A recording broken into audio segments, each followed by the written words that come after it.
ডিস্ট্রিক্টের বাংলাদেশের বিভিন্ন ডিস্ট্রিক্টের প্রধান ব্যবসায়ী যারা মূল্য নির্ধারণ করে দ্রব্যমূল্য, সেই অসৎ ব্যবসায়ী এবং আড়তদার খৈরা বা দালাল তাদেরকে ধরে কালো কাপড় দিয়ে বেঁধে নিয়ে আসুন এবং এদেরকে ধরার জন্য ডিজিএফআই, ফিল্ড ইউনিট এবং অন্যান্য সংস্থা উপস্থাপন করুন,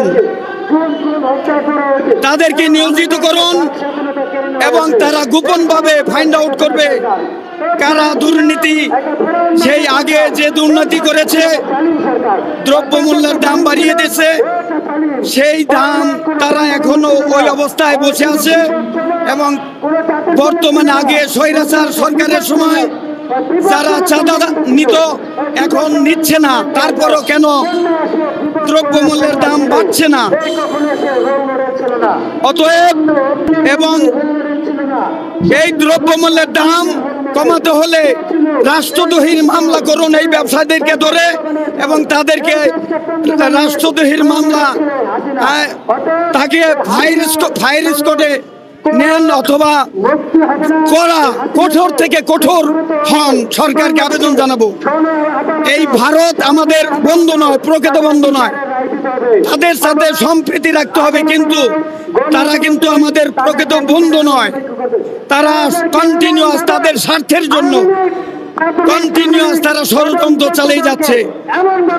বর্ষার সময় পানি দিয়ে আমাদেরকে ডুবাই দেয়, আমাদের দেশের ইলিশ মাছ তারা সস্তা দামে খায়, আমরা 2200 টাকা কেজিতে খাই। পেঁয়াজের দাম, আলুর দাম, এগুলি তৈলের দাম, সয়াবিন তৈলের দাম, চাউলের দাম থেকে শুরু করে গ্যাসের দাম,